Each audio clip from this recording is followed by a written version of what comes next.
الرجيم بسم الله الرحمن الرحيم الحمد لله وكفى والصلاة والسلام على نبينا المصطفى وعلى آله وصحبه من اهتدى وما قل وكفى خير من كثر وألهى.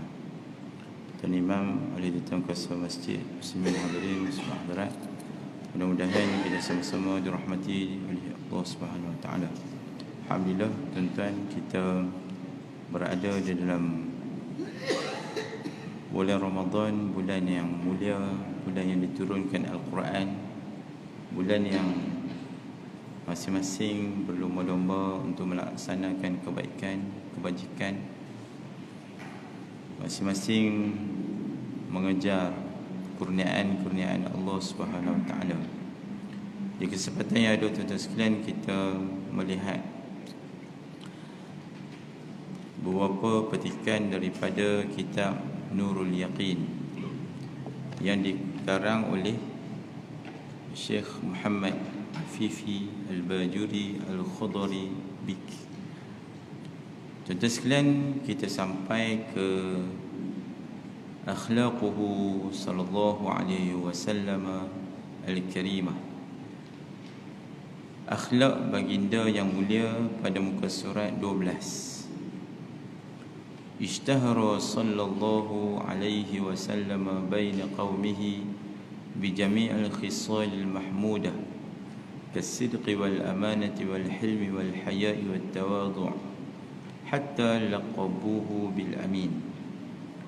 Tuan-tuan sekalian, kalau para ulama menyebutkan kathratul asma' tadullu ala syarafil musamma, banyaknya nama menunjukkan betapa mulianya orang yang diberikan nama tersebut. Itulah baginda Rasul sallallahu alaihi wasallam. Antara gelaran-gelaran baginda antaranya Al-Amin. Gelaran Al-Amin ni bukan diberikan kepada semua orang pada zaman baginda Rasul sallallahu alaihi wasallam, tetapi baginda sahaja yang diberikan gelaran Al-Amin. Sebab apa, tuan-tuan sekalian? Sebab baginda memiliki semua benda yang terpuji. Kalau nak bagi gelaran lambat marah, pemalu, tawaduk, tu banyak. Tapi disimpulkan dalam gelaran Al-Amin, yang beramanah tu merangkumi keseluruhan perkara-perkara yang terpuji. Tuan-tuan sekalian, kita cuba hayati di petang-petang Ramadan ni, di waktu orang kafir ni, orang Quraisy tu, masyarakat jahiliah masa tu, ayak sejuk tu sikit daripada arak. Arak tu lebih banyak daripada ayak sejuk. Bunuh anak ni jadi budaya. Jadi benda yang tak memalukan, bahkan bangga kalau boleh bunuh anak. Kalau seorang ayah nak meninggal, anak-anak pesan siap-siap dah, tanya ayah, mak nanti nak kahwin dengan siapa. Tidak ada tamadun, tuan-tuan sekalian. Akhlak masa tu, kita kata amat berada di tahap yang amat rendah. Datang baginda Rasul sallallahu alaihi wasallam yang dihiaskan oleh Allah Subhanahu Wa Taala sejak kecil. Ada bercakap benar, amanah, lambat marah, pemalu, tawaduk. Tuan-tuan sekalian, jahiliah, masyarakat jahiliah, dia bukan semua teruk. Dia berjanji, dia tepati. Dia menghormati tetamu, dia bagi makan pada tetamu, dia ada benda-benda yang baik. Tapi tuan-tuan sekalian, baginda Rasul yang didatangkan oleh Allah Subhanahu Wa Taala lengkap, full package, dengan amanahnya, dengan bercakap benarnya. Tuan-tuan sekalian, sampai perkara-perkara yang nak kecoh pun tak apa, kan? Orang Melayu dia panggil kecoh. Kecoh tu burung kan? Burung dengan kecoh tu sama, tapi kecoh tu nampak macam ringan sikit, kan? Bisa sama aja. Al-kadhibu yahdi ilal fujur. Cakap tak betul itu, dia membawa kepada dosa. Tuan-tuan sekalian, baginda Rasul digelar sebagai Al-Amin. Wa kana qaumuhu wa 'ashiratuhu yuhibbunahu hubban 'azima wa yahtarimunahu ihtiraman zaida. Tuan-tuan sekalian, episod kehidupan Rasul, macam mana cara baginda Rasul hidup, baginda Rasul sebelum isytihar sebagai Rasul, sebelum baginda kata hampa nak percaya tak, kata ada Tuhan lain selain daripada Tuhan yang kamu sembah ni, yang kamu rasa ni Tuhan ni. Tuan-tuan, sebelum baginda Rasul sebut macam tu, semua sayang kat Rasulullah, semua tak kata apa. Semua bila Rasulullah lahir, korban unta ratusan ekor, sebab sayang kepada baginda. Walaupun baginda lahir keadaan yang yatim piatu, tapi baginda Rasul lahir dengan penuh kasih sayang. Pak-pak saudara ada, Tok Wan ada, dan sebagainya. Tuan-tuan sekalian, Allah Ta'ala masukkan rasa kasih dan sayang ni sebagai satu senjata untuk membawa Islam. Sebab tu, kalau pendakwah, kalau kita yang nak sampaikan Islam, tak ada rasa sayang orang pada kita, kita tak boleh dakwah. Sebab macam mana Rasulullah SAW, macam mana Nabi Musa AS, Allah Ta'ala lemparkan kasih sayang kepada Fir'aun. Fir'aun tu masa sebelum baginda Rasul lahir tu, Nabi Musa AS lahir tu, 70,000 baby dah dibunuh. Sebab tafsir mimpi Fir'aun, ahli nujum kata akan lahir Rasul dalam kalangan kamu. Bunuh peringkat-peringkat, bunuh laki, kemudian tahun yang seterusnya bunuh perempuan, tak bunuh. Tahun berikutnya bunuh. Tahun yang Nabi Musa lahir tu bunuh, tahun bunuh 70,000 dah bunuh. Sampai Rasul Nabi Musa, Allah Ta'ala campurkan kasih sayang. Macam itulah baginda Rasul, dicampurkan orang sekeliling baginda kasih sayang kepada baginda. Bukan sekadar kasih sayang, penghormatan yang hebat. Kita nak bagi orang hormat susah tak kadang-kadang, kan? Orang tak kenal, tiba-tiba orang tak kenal kita, kita nak bagi orang hormat kita, macam mana?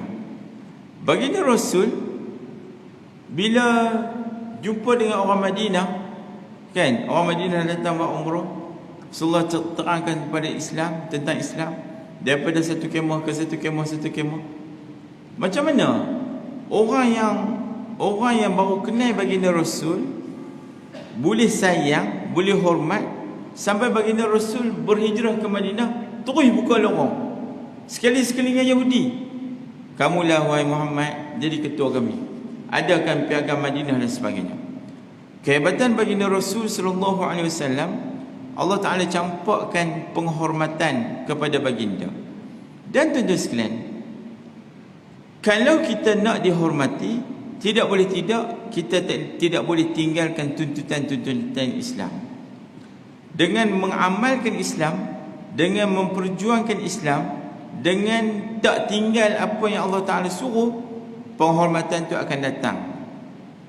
Itulah yang ditunjukkan oleh ulama, itulah yang ditunjuk oleh sirah baginda Rasul sallallahu alaihi wasallam. Wa qad hafidhahu Allah منذ صغره من أعمال الجاهلية فلم يشرب خمرا ولم يسجد لصنم. Tuan-tuan, sebab tu dipanggil sirah. Sirah ni ada rahsia. Kita bukan cerita pasal when it happen, bila jadi, tapi kita cerita pasal apa yang berlaku sebaliknya, why it happen. Sepatutnya jadi macam ni pasal apa? Tu dia panggil sirah. Kalau bila berlaku, dia panggil tarikh. Kalau bahasa Arab dia panggil tarikh. Ni sirah. Sirah ni dia penuh dengan kerahsiaan. Tuan-tuan, wa qad hafidhahu Allah bagaimana Allah Ta'ala melahirkan baginda Rasul. Allah Ta'ala jaga daripada terlibat dengan perkara-perkara jahiliyah. Macam tu juga tuan-tuan sekalian, kita, peranan kita untuk melahirkan anak-anak kita, jangan sampai mereka terlibat dengan perkara-perkara jahiliyah. Jangan sampai mereka terlibat dengan perkara-perkara jahiliyah. Apa jahiliyah? Jahiliyah yang versus dengan Islam. Apa yang versus dengan Islam, kita panggil jahiliyah, walaupun dia bawa nama Islam. Tuan-tuan, falam yashrabu khamran, baginda Rasul tak terlibat dengan minum arak, ataupun disebutkan sebagai perkara-perkara yang memberikan ketagihan. Ketagihan ni dalam erti kata sampai melupakan arahan-arahan Allah, sampai melupakan perintah-perintah Allah. Pasal apa tuan-tuan? Sebab ketagihan-ketagihan, apa yang kita duk syok di dunia, dia sat je. Yang Al-Imam Al-Ghazali rahimahullah ta'ala menyebutkan, kehidupan kita ra'sumal, dia adalah modal sementara. Fabai'uhu aw famu'tiquhu. Modal tu, nyawa yang kita guna tu, modal sama ada kita jual, kita tebus diri kita dengan api neraka, ataupun wala'iyazbillah kita jual ke dunia yang sementara ni dengan neraka, wala'iyazbillah. Maka tuan-tuan sekalian, ketagihan tu tak sepatutnya berada dalam diri orang Islam, kerana masa kita sepatutnya dengan Allah Subhanahu Wa Taala, kelazatan beribadah. Kadang-kadang tuan-tuan sekalian, kenapa kita tak jadi ketagih, kalau boleh guna bahasa, ketagih dengan solat rawatib, ketagih dengan solat tarawih, ketagih dengan Al-Quran? Kemungkinan dunia kita tu banyak. Para ulama menyebutkan, bila kita tengok sesuatu kemewahan dunia, kita terpegun, Allah Ta'ala cabut kelazatan beribadah. Sebab tu para ulama menyebutkan, bila kamu terkejut dengan benda-benda dunia, kamu sebutlah Masya Allah, Tabarakallah, Subhanallah, supaya Allah Ta'ala tak cabut lazat beribadat. Walam yasjud li sanamin. Tuan-tuan, disebutkan oleh muallif kita, apa yang paling asas baginda nak tunjuk hebatnya baginda, tidak pernah sujud dengan berhala. Tuan-tuan sekalian, Abul A'la Al-Maududi, antara sarjana-sarjana Islam, menyebutkan di akhir zaman dia tak ada berhala. Maksudnya orang Islam dia tak mudahlah dia nak pergi sujud ke berhala. Tapi dia sujud kepada ism, dia sujud kepada aliran pemikiran-pemikiran yang bawa mereka lari jauh daripada Islam, yang dia rasa politik lain, agama lain. Agama ni masa-masa tertentu je guna agama, waktu lain tak boleh guna agama.